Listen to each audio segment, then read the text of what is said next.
Maybe tomorrow, maybe when I'm healed, maybe when I'll be more successful, maybe when I get in, maybe when I know what to do, maybe then, maybe yeah. Maybe when I'll be what I wanna be for you, maybe when I reach that goal I created when I was 10, maybe then I'll just allow myself to be alive. Maybe tomorrow when the day has not been tainted.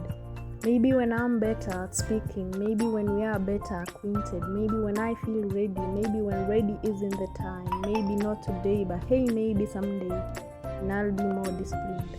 So I met this boy who holds anxiety in his hands, who bites his nails to forget about it, because he thinks nobody understands, he thinks nobody notices him, but I noticed the room was colder when he was not around. He thinks nobody misses him, but I know at least one person would care, because I met this boy who's more loved than he knows, who thinks everybody leaves, but the thought of him for me never goes away. I met this boy who thinks his beauty is skin deep. How could he believe that when he's hurt I wanna safely keep? Who doesn't know parties are created just for him to be invited? That when he walks into the room, all happy lamps are instantly lighted. What do you do when you meet a boy like that?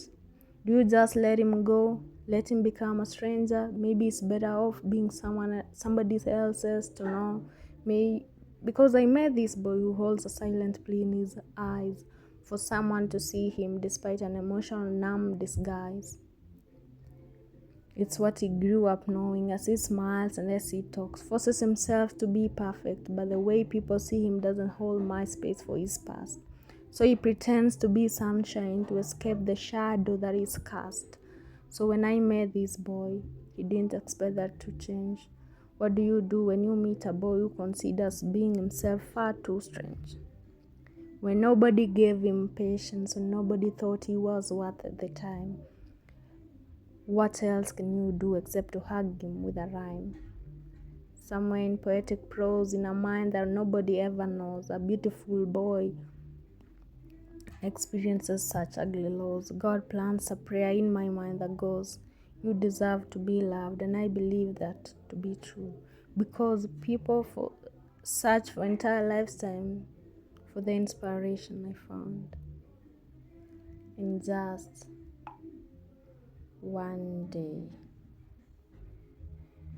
So this boy had proposed to his girlfriend, the campus life girlfriend. So he proposed to her immediately after their final defense in school, and she declined his proposal. He was so hurt to the marrow. He wished he got a different answer. Jen, the girlfriend now, has been his close buddy right from year one. They had so much in common, including their passion for chemical engineering, which happened to be the course they were studying in school.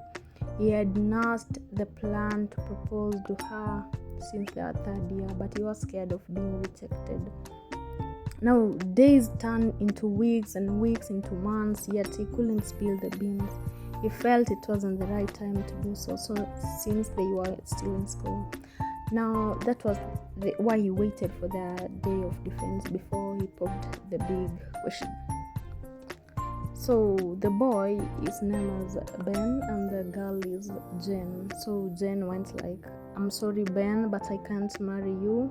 I know you are good friends and I appreciate you a lot, but the truth is that I can't wait for you. I'm currently 28 years and you are 29. We just graduated from school and I know you have no means of income at the moment. I believed the best you can do right now is to find a good paying job and build your wealth to some extent so that you can at least see the money you will use to pay your wife's bride price and settle other necessary expenses. Ben was deeply hurt, but he perfectly understood the point she was trying to make. He wasn't ready financially and he knows it. It will take him close to 3 years to get settled and ready for marriage, and he will want to keep her waiting. He accepted the response in good faith, and then they both went their separate ways. Now, a few years later, Ben was still struggling to stand on his feet. It was almost 4 years after graduation, yet he had nothing to show for his years of labor. luck seemed to smile on him the day he saw an advert of an empty position in an oil company. He couldn't contain his joy. His credentials were enough to get him the job. Now he immediately put up his resume, arranged his CV, and applied online.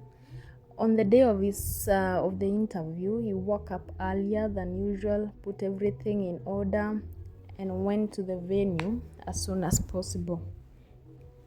Now, when he got there, he was shocked. There were over 100 persons who applied for the same position. They had all come for the interview. He became discouraged. How can I be the chosen one over the multitude? He questioned himself.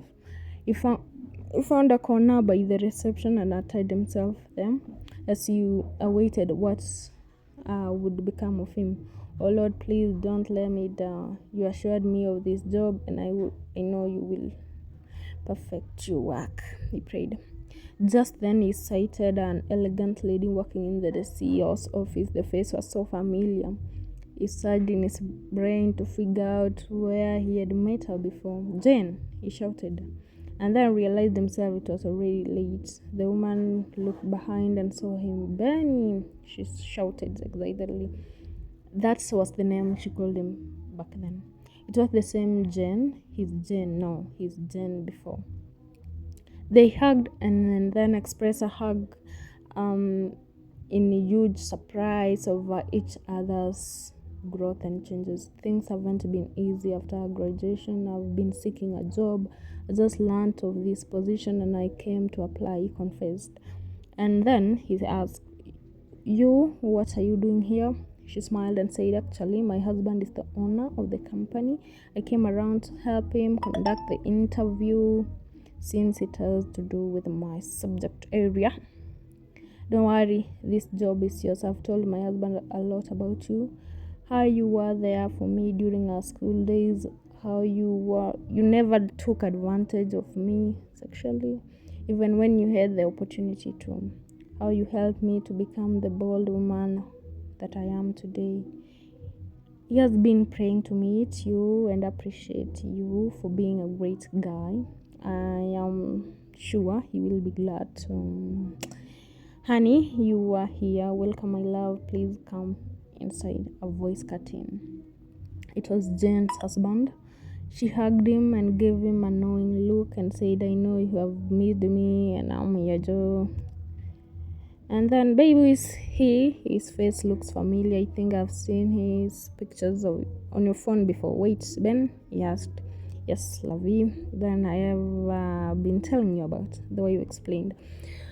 So he was so happy. They exchanged a handshake and then he led him to his office. So, listen, man, my wife has told me a lot about you, and from what he said, I'm sorry, but I won't give you this job. You can't serve in this position, he expressed. There is a better place for you. Henceforth, you will work as the new MD of this company. The previous one will be traveling out of the country in a few days' time. There is no better person to give this position than someone like you with a good track record. Congratulations to you, he pronounced. The future is pregnant. What is scary is unpredictable. Live in such a way that your future will be proud of your past. So, the story has not ended.